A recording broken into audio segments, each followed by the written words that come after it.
Hola, buenas tardes. Mi nombre es Matilde Alique y tengo el honor de moderar junto a la doctora Ruiz Ortega la mesa sobre nefrología básica.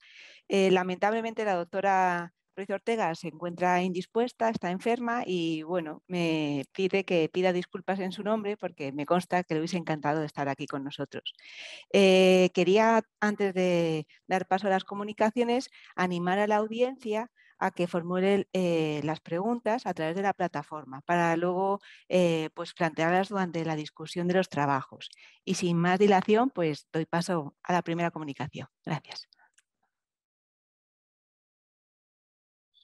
Buenas tardes. En primer lugar, agradecer a la Sociedad Española de Nefrología la oportunidad de presentar este trabajo que lleva por título El bloqueo de la vía de señalización TUIC retrasa el crecimiento quístico y la progresión en la ADPKD. La ADPKD o enfermedad poliquística renal desómica dominante es la enfermedad renal hereditaria más común del mundo, con un afectado por cada 1000 nacidos. Está causada por mutaciones en los genes PKD1 y PKD2 y con principal fenotipo presenta la formación y el sucesivo crecimiento de quistes a lo largo del parénquima renal. Estos quistes crecerán a lo largo de la vida de los pacientes, causando normalmente la pérdida de la función renal en la década de los 50. Y es importante destacar que a día de hoy no existe una terapia completamente eficiente que bloquee al 100% esta progresión en la enfermedad. También es importante destacar dos hechos en la fisiopatología de la progresión de la ADPKD, como son la fibrosis y la inflamación, ya que nos centraremos en esta última, específicamente en el papel de TUIC, de la citoquina TUIC, que es un miembro de la familia TNF. En las células epiteliales renales, TUIC se une a su receptor FN14, formando el eje TUIC-FN14, que controla diversas vías moleculares, como son la proliferación, la inflamación o la vía NF-κB. El objetivo principal de este estudio es estudiar el rol de FN14-TUIC en ADPKD y su posible potencial terapéutico. A modo de resumen, lo primero que haremos va a ser una caracterización de este eje TUIC-FN14 en la ADPKD, luego estudiar el posible rol procistogénico de TUIC en la progresión cistogénica, después llevar a cabo un abordaje terapéutico a través de la terapia anti-TUIC y por último una caracterización molecular de esta posible aproximación terapéutica. A nivel metodológico, cabe destacar el uso de modelos animales, ya que nos permite mimetizar la enfermedad de humanos, pero en tiempos mucho más cortos. Y de forma específica, el uso de nuestro modelo animal knockout condicionado de PKD1, en el cual podemos inactivar este gen en cualquier punto de vida del animal a través de su promotor tamoxifeno. Específicamente, si llevamos a cabo la activación del gen después del día 14, este modelo animal no presentará poliquistosis renal. Es lo que nosotros llamamos ventana no quística. Pero en cambio, si inactivamos el gen antes del día 12, sí presentará poliquistosis renal. Y es a lo que nosotros denominamos ventana quística. Como primer resultado, lo que hemos querido es chequear el estatus de la expresión génica, el nivel de proteína a través de Western blot de FN14 en nuestro modelo animal, comparando muestras wild type con muestras mutantes, observando una regulación tanto en la expresión génica como el nivel de proteína de FN14, así como una sobreexpresión de FN14 a lo largo del epitelio quístico a través de inmunohistoquímica. En muestras humanas hemos visto que TUIC a través de ELISA está regulado en muestras de fluido quístico en 3 pacientes distintos, así como también en muestras de orina de pacientes con poliquistosis. Y al igual que en modelos animales, a través de inmunohistoquímica somos capaces de detectar sobreexpresión de FN14 a lo largo del epitelio quístico. Por tanto, podemos concluir que el eje FN14-TUIC está regulado en la ADPKD. Volviendo a los experimentos con modelos animales, y si tenéis buena memoria, en la ventana no quística, es decir, después de la inactivación del gen, después del día 14, nuestro modelo animal no presenta poliquistosis. Pero si administramos TUIC después de la inactivación del gen, somos capaces de promover la cistogénesis y inducir una cistogénesis focal en nuestro modelo animal, causando un aumento significativo en el área que ocupan estos quistes y en el número de los mismos. Por inmunohistoquímica somos capaces de detectar quistes en los diferentes segmentos de la nefrona, como el túbulo proximal, asa de Henle o el túbulo colector. Haciendo un diseño experimental exactamente igual para la ventana quística, observamos cómo la administración de TUIC después de la activación del gen causa un empeoramiento de la función renal, así como un aumento del volumen renal y del área que ocupan estos quistes y en el número de los quistes. Además, la administración de TWIC ha empeorado el ratio de supervivencia. Por tanto, podemos concluir que TWIC promueve la cistogénesis, la progresión del quiste en ADPKD.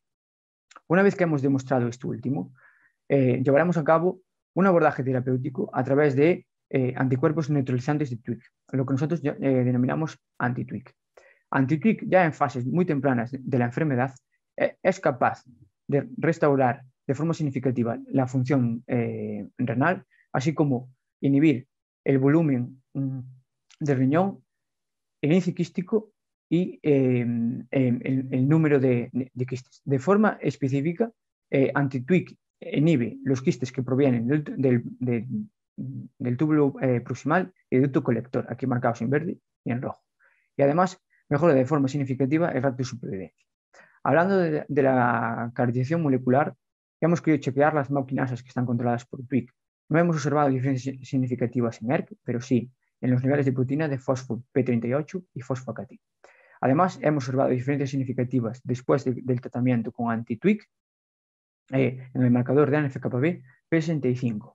Además, también hemos observado diferencias significativas en los niveles de expresión genética y hemoquímica del propio receptor de TWIC FN14.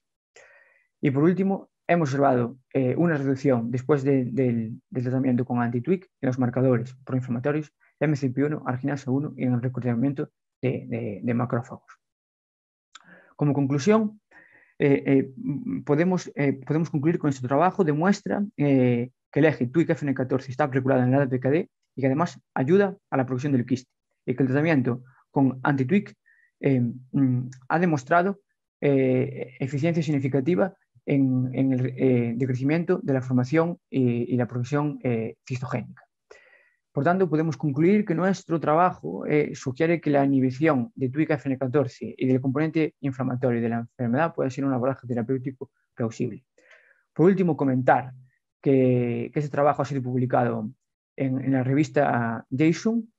Y por último, presentarme a mí. Yo soy Adrián, trabajo para Nefruchus, el laboratorio de genética de las enfermedades renales, liderado por el doctor Miguel Ángel García González, y también destacar la estrecha colaboración que hemos mantenido con la doctora Ana Belán Sanz y el profesor Alberto Ortiz, así como las colaboraciones con la profesora Terry Warnick y la doctora Alexandra Boleta. Obrigado, moitas grazas.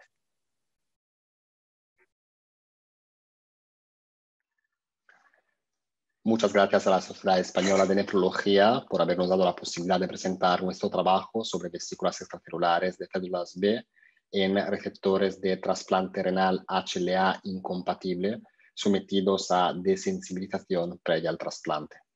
Como sabemos, esta es una opción que es razonable para aquellos pacientes que no tienen otras posibilidades en el programa cruzado o en lista de espera.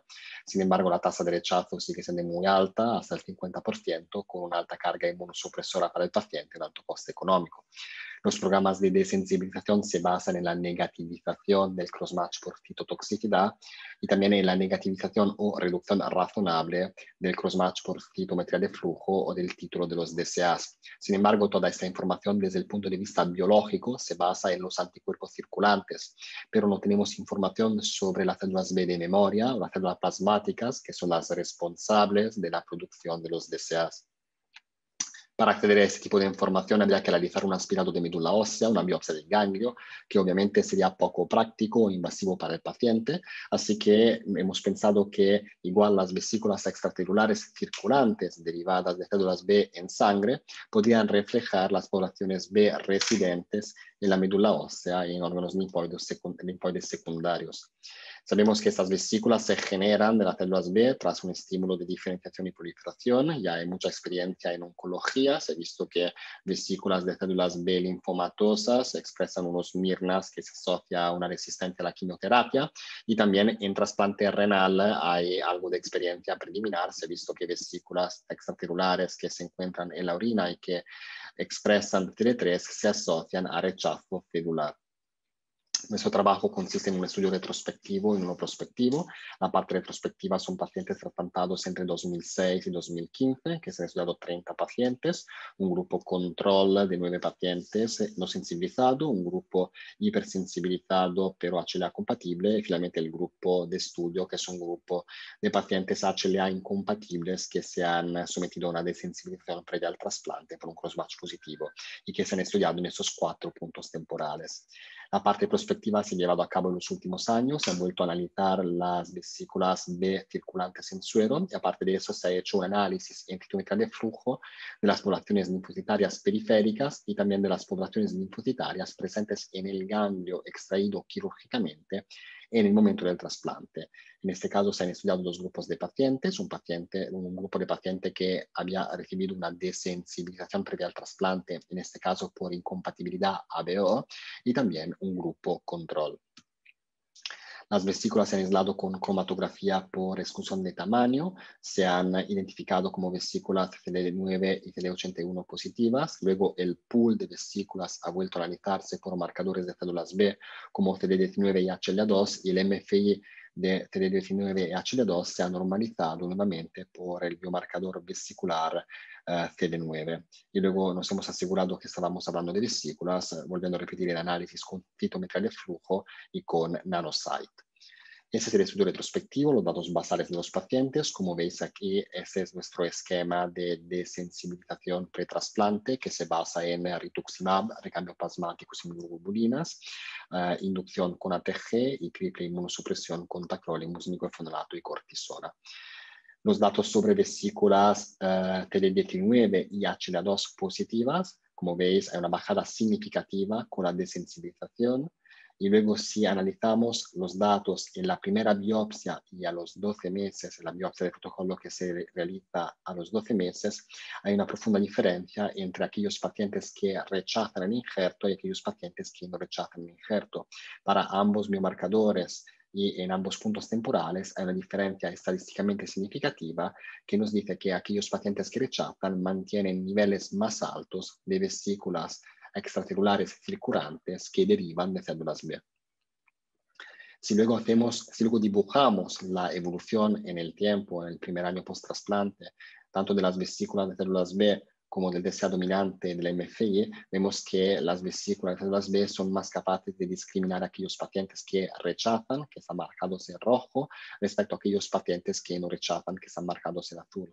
Mientras, por ejemplo, el MFI del DCA dominante, como por ejemplo en estos 2 casos, son 2 pacientes que mantienen MFI muy altos durante todo el primer año post-trasplante, pero que a pesar de ello no rechazan el injerto.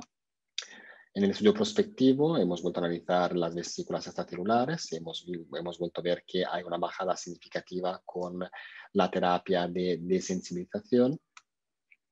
Y a nivel de citometría de flujo, hemos visto que en periferia hay una negativización de los linfocitos CD19 positivos que sin embargo quedan en el ganglio. Esos linfocitos que son CD19 positivos y que quedan en el ganglio a pesar de la terapia de desensibilización es un grupo de linfocitos que son CD19 positivos y CD20 negativos.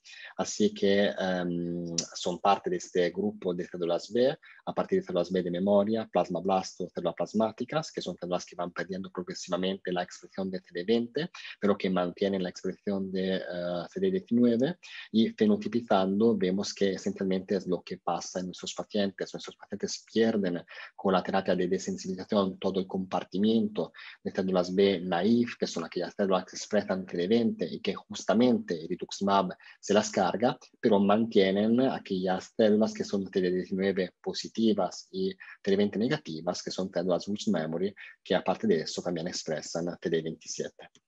Y estas células que se mantienen en el ganglio después de la desensibilización, pues hemos visto que correlacionan de manera estadísticamente significativa con la cantidad de vesículas extracelulares CD19 positivas que circulan en la sangre. Así que concluyendo, la desensibilización por incompatibilidad HLA es una técnica razonable para aquellos pacientes que no tienen otras opciones de trasplantes y que en estos pacientes se observa una reducción significativa en las vesículas de células B tras la desensibilización. Y esas vesículas de células B circulantes rebotan en aquellos pacientes que rechazan y las vesículas B circulantes en el momento del trasplante se asocian con la población de células B superviviente, que es CD19 positiva, CD20 negativa, tras la terapia de desensibilización con un fenotipo switched memory. Muchas gracias por la atención y ahora abierto al turno de preguntas. Muy buenas tardes, les presento el siguiente trabajo titulado Utilidad de la medición de biomarcadores urinarios para estimar la magnitud de la fibrosis intersticial en pacientes con nefropatía diabética y función renal normal. No podemos hablar de una función renal normal en fases precoces de la nefropatía diabética si no hablamos de la hiperfiltración. La hiperfiltración en un milieu diabético hace que se preserve todavía el filtrado glomerular, que encontremos, sin embargo, albuminuria y proteinuria y depósito de sustancias fibróticas en la matriz extracelular que llevan a la cronicidad histológica. Es decir, encontramos glomérulos depuradores que no se encuentran con un túbulo acompañante y viceversa, de tal forma que el filtrado glomerular desciende en paralelo a la extensión de la fibrosis intersticial y de la atrofia tubular. Pero, ¿qué pasa en este subgrupo de pacientes diabéticos que todavía preservan el filtrado glomerular? ¿Qué conjunto de biomarcadores nos podrían indicar un mayor riesgo de progresión y peor pronóstico renal correlacionado con la fibrosis intersticial en la biopsia a pesar de una función renal normal? Utilizamos diferentes biomarcadores urinarios, algunos del túbulo proximal como la beta-2, microglobulina, KIM1, LFAP y NGAL, que también se produce en túbulo distal, y biomarcadores de expresión tubular del túbulo distal, EGF, MCP1 y DKK3. El objetivo de nuestro estudio fue analizar la utilidad de la medición en orina de un grupo de biomarcadores de lesión tubular en respuesta a lesión isquémica tóxica o inflamatoria tubular en la estimación de la magnitud de fibrosis intersticial en pacientes diabéticos tipo 2 con función renal normal. En total se biopsiaron un total de 278 pacientes diabéticos entre el 2004 y el 2019 en 2 centros hospitalarios.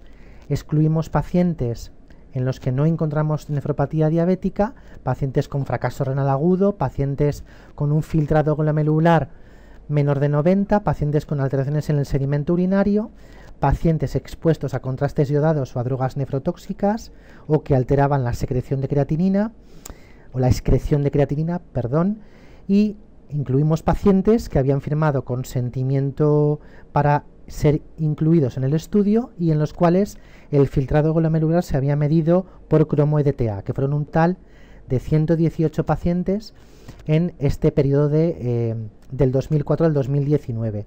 La edad media fue de 63 años, un 75% varones con un IMC de 27, 73% hipertensos y la mayoría con bloqueo del eje renina-angiotensina. La indicación principal de la biopsia fue proteinuria, que en su mayor parte no fue en rango nefrótico. Todos los pacientes diabéticos que se biopsiaron tenían un GFR mayor de 90, medido por cromo-EDTA. La creatinina sérica se midió por JAFE hasta el 2009 y desde el 2009 se midió mediante método trazable.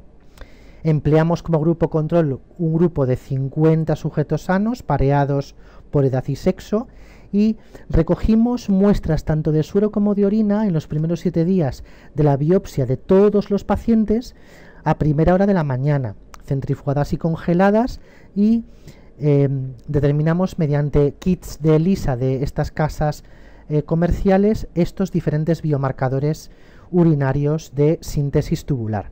La superficie de fibrosis se cuantificó mediante un programa informático llamado QPath y se analizó por 3 patólogas distintas. De tal forma que, aparte de las técnicas clásicas de microscopía óptica, también hicimos microscopía electrónica en todos estos pacientes y realizamos espectrometría proteómica y microRNAs, y analizamos la nefropatía diabética de estos pacientes siguiendo las clasificaciones clásicas de Tervaert y de la Renal Pathology Society. El QPath muestra, como ven en estas imágenes, en el área sombreada en morado, el área de fibrosis intersticial que podemos encontrar en los cilindros renales de los pacientes estudiados. El análisis estadístico se realizó según ven en la diapositiva, y básicamente decir que hicimos un análisis de regresión univariado de la relación entre cada biomarcador urinario y la extensión de la fibrosis intersticial de la biopsia, y posteriormente hicimos un análisis de regresión multivariado paso a paso, tomando la fibrosis intersticial como variable dependiente, tras hacer una transformación logarítmica de cada variable independiente y verificando una distribución normal de la muestra. Usamos los valores de GFR medidos por técnica de cromo-EDTA como medida de la función renal, y utilizamos el programa informático SPSS 20.0. Esta es una tabla resumen de los pacientes y de grupo control. Decir que un pequeño porcentaje mostraba afectación cerebrovascular, isquémica coronaria y periférica, y bueno, la media de hemoglobina glicada era de 6,8, pero a pesar de todo tenían un alto porcentaje de proteinuria. Estamos hablando, como ya saben, de fases precoces de nefropatía diabética. Sin embargo, luego en las biopsias encontramos diferentes tipos de clase glomerular, aunque no fue ninguno una clase 4, y encontramos diferentes grados de score de fibrosis intersticial, de IFTA, de score de inflamación intersticial, de hialinosis arteriolar y de arteriosclerosis. Pero la mediana encontrada en estos 118 pacientes de fibrosis intersticial fue de 12,6%, que no es poco. La correlación intraclase entre las tres patólogas que analizaron la fibrosis fue bastante buena, de 0,81, y en las variables que encontramos podemos comprobar cómo de los diferentes biomarcadores que estudiamos, DKK3, MCP1 y LFAP fueron mucho mayores, significativamente superiores en el grupo de los diabéticos respecto a los controles, mientras que los niveles urinarios de epidermal growth factor fueron significativamente inferiores en el grupo de pacientes diabéticos respecto al grupo de controles sanos. En el análisis univariado comprobamos cómo los factores que directamente se correlacionaron con la fibrosis intersticial fueron la edad, la proteinuria como factores clásicos, pero sobre todo el DKK3 y el MCP1 dentro de los biomarcadores urinarios que estudiamos, e inversamente los niveles urinarios de epidermal growth factor.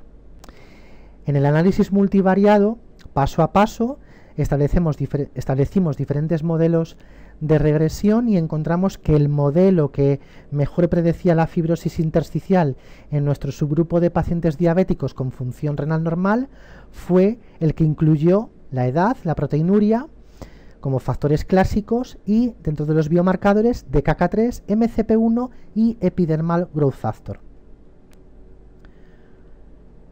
De tal forma que este es un resumen de lo que les acabo de decir hace un momento, y resumir que la fibrosis intersticial se correlacionó inversamente con el EGF urinario y directamente con la edad, la proteinuria y los niveles de DKK3, MCP1 y el EFAP, y que el mejor modelo predictivo de fibrosis tuvo casi un 60% de variabilidad e incluyó edad, proteinuria y niveles urinarios de DKK3, epidermal growth factor y MCP1.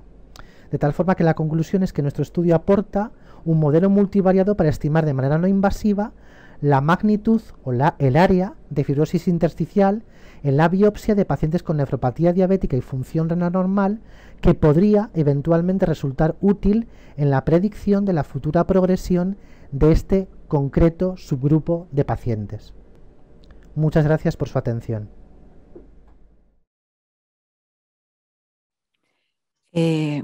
Pues buenas tardes de nuevo. Pues me gustaría agradecer a todos los conferenciantes y darles la enhorabuena por estos excelentes trabajos.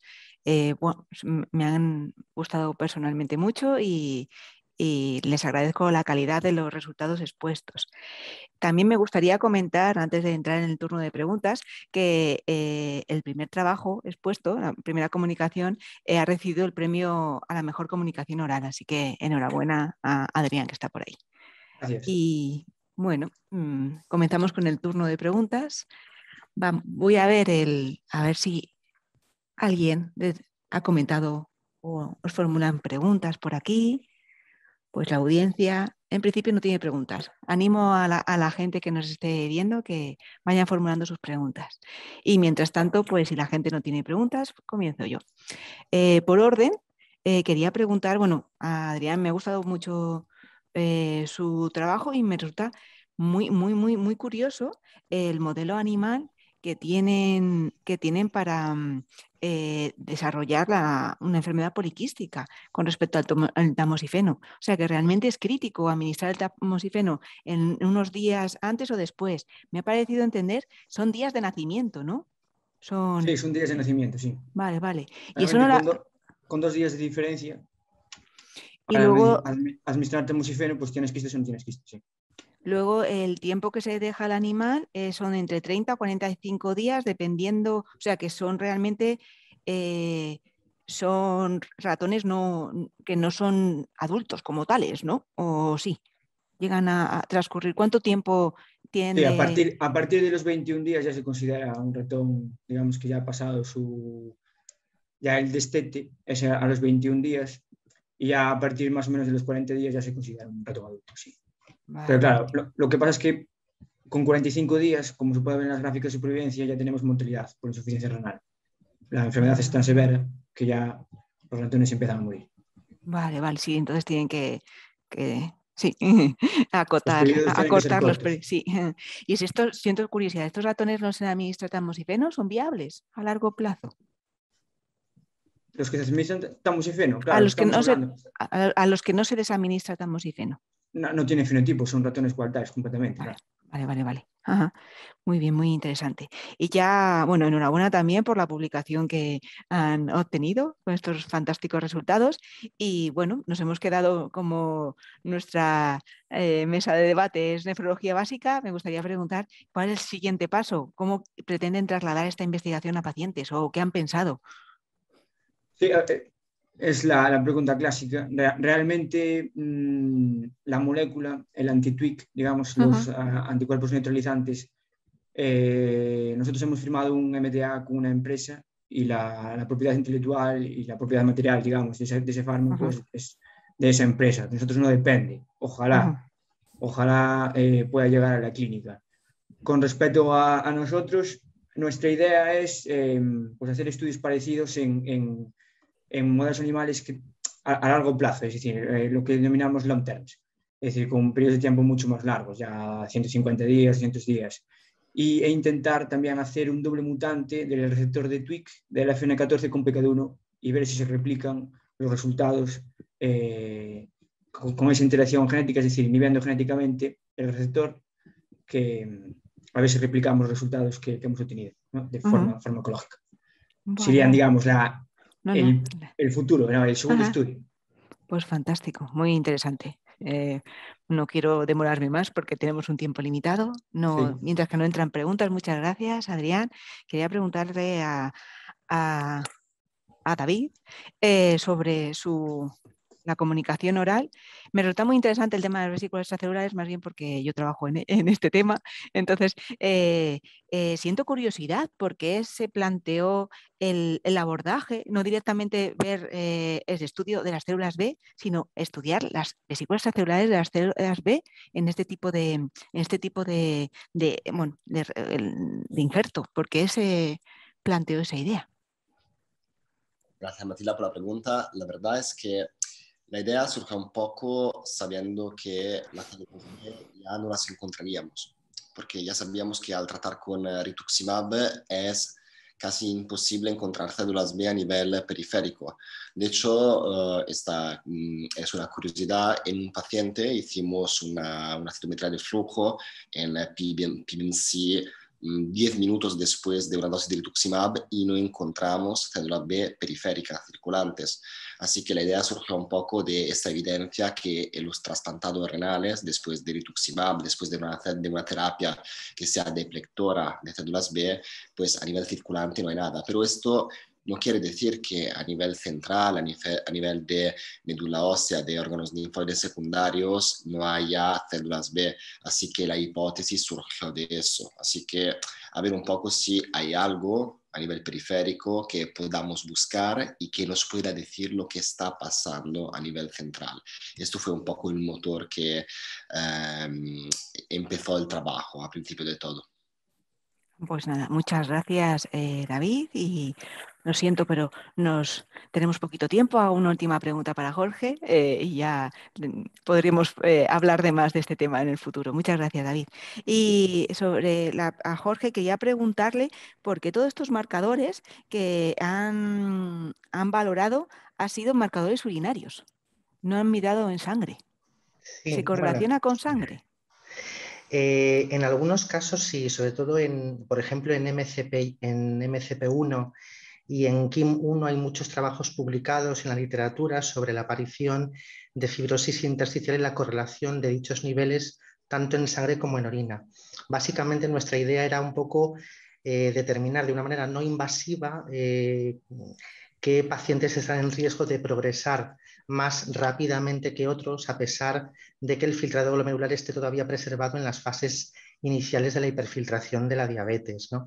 Es decir, lo que curiosamente nos encontramos es que a pesar de esa preservación del filtrado, pues ya en las biopsias nos encontramos hasta un 15, incluso hasta un 25% en alguna de fibrosis intersticial, lo cual pues quizá en un futuro pues, se podría plantear a lo mejor establecer pues, esta determinación de marcadores en orina para saber qué pacientes van a ser altos progresadores o no progresadores.